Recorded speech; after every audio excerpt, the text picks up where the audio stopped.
মহিলাদের তালিম সম্পর্কে হাদিস ও কোরআনে কি উল্লেখ করা আছে?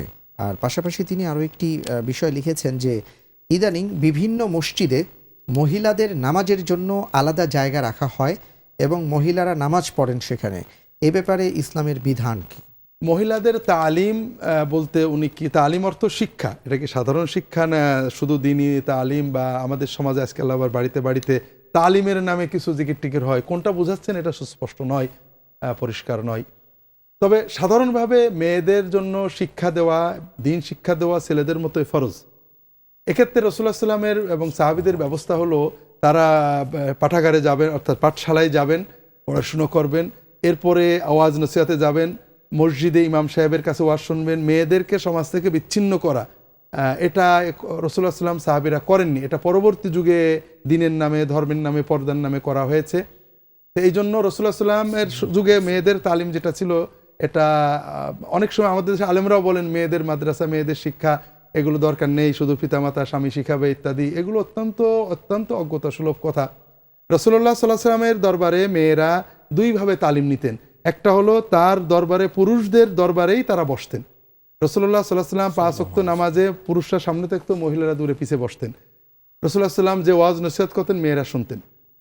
ঈদের নামাজে তিনি খুতবা দিয়ে আবার মেয়েদের কাছে যে পিছনে একটু দূরে তো বড় জামাত, আলাদা করে ওয়াজ করেছেন।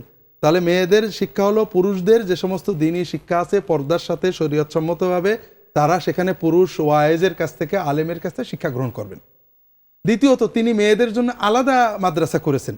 আমরা আজকাল বলি যে মাদ্রাসা তো দারুল আরকাম, অর্থাৎ রাসূলুল্লাহ সাল্লামের যে শিক্ষা দিতেন সেখান থেকে শুরু। রাসূলুল্লাহ সাল্লামের এই কমন মাদ্রাসায় মহিলারা পড়ার পাশাপাশি একদিন মহিলারা বললেন, ইয়া রাসূলুল্লাহ, পুরুষেরা সামনে থাকে, আমাদের প্রশ্ন করার সুযোগ থাকে না, সব তারা সুযোগ নিয়ে নেয়, আমাদের জন্য আলাদা দিন করে দেন। তখন রাসূলুল্লাহ সাল্লাম তাদের জন্য আলাদা দিন ঠিক করেন, সেখানে তিনি তাদের জন্য ওয়াজ নসিহত শিক্ষাদান করেন। এই জন্য মেয়েদের জন্য পৃথক শিক্ষার ব্যবস্থা করা যাবে। এক্ষেত্রে সমাজের ভালো আলেম, প্রশিক্ষিত বড় আলেমের মাধ্যমে আমরা তাদেরকে দিন শিক্ষা দেব। তৃতীয়ত, যদি সমাজে কোনো ভালো আলেম মহিলা থাকেন তিনিও শিক্ষা দেবেন। হয়তো আয়েশা রাদিয়াল্লাহু তাআলা আনহার কাছে মেয়েরা এসে ব্যাপক শিক্ষা গ্রহণ করতেন। আমাকে একজন বলছেন যে মেয়েরা বেশি শিখবে কেন, বিশ্ববিদ্যালয়ে পড়বে কেন, এটা তো ফরজে আইন, শুধু যেটুক দিন এটুক পড়বে।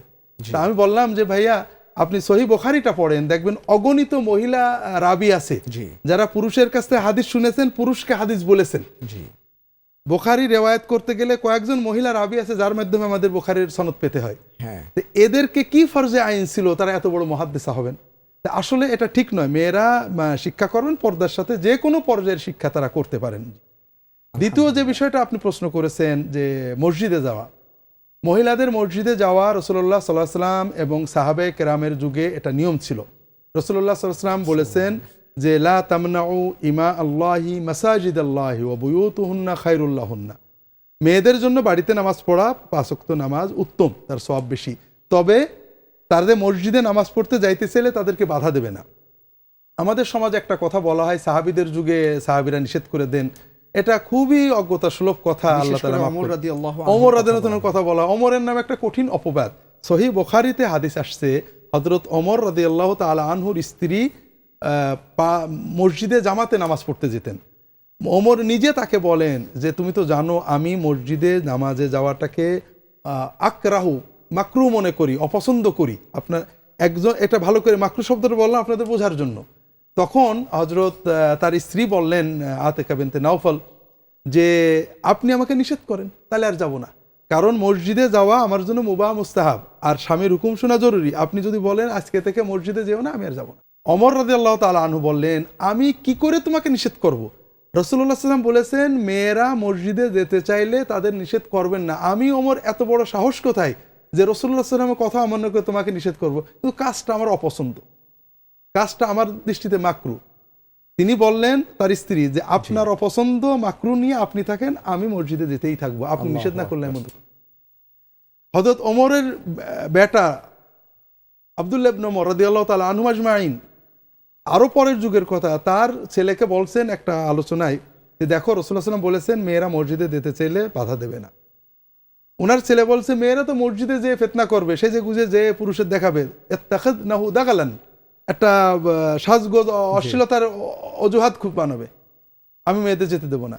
হয়তো আব্দুল্লাহ ইবনে ওমর তার ছেলেকে ধাক্কা মেরে ফেলে দিয়েছেন, বলে আমি বললাম রাসূলুল্লাহ সাল্লাম বলেছে যে মানে নিষেধ করবো না, তুমি তার কথার বিরুদ্ধে বলতে নিষেধ করবো, তোমার সাথে আমি কথাই বলবো না জীবনে। আল্লাহ তো এই জন্য মেয়ে, তবে শর্ত হলো পর্দার সাথে, আলাদাভাবে যেন মেয়ে ছেলে একসাথে না হয়। যদি ব্যবস্থা থাকে এটা যাওয়া রাসূলুল্লাহ সাল্লামের অনুমোদন, নির্দেশ এবং সাহাবীদের যুগেও ছিল। পরবর্তী যুগে ফুকাহারা বলেছেন যেহেতু সামাজিক অবক্ষয় হয়েছে, ফিতনার ভয় থাকলে, ফিতনা মানে খুব সিম্পল, একটা মেয়ে মসজিদে যাওয়ার নামে একটা প্রেমপত্র দিয়ে আসবে, একটা ছেলের সাথে গল্প করে আসবে, এই ধরনের পরিস্থিতি, অথবা সে মসজিদে যাওয়ার কারণে একটা যুবক তাকে এসে টিস করবে, তাকে খারাপ কথা বলবে, এই ধরনের ভয় থাকলে মেয়েরা মসজিদে যাবেন না। তবে আমরা জানি অতীতে এই ধরনের অবস্থা থাকলেও বর্তমানে এটা কখনোই নেই। প্রেমপত্র দেওয়ার জন্য অথবা কথা বলার জন্য মসজিদে যাওয়ার নামে বেরোতে হয় না, মা সারাদিন ঘরে আসি নামাজটা পড়ে আসি বলে যে চিঠি দিতে হয় না। এখন এটা দেওয়ার জন্য আরো অনেক ব্যবস্থা আছে। আর ইভ টিজিং এর জন্য, মহিলাদের টিজ করার জন্য কেউ মসজিদে দরজায় বসে থাকে না, এটা আপনারা সবাই জানেন।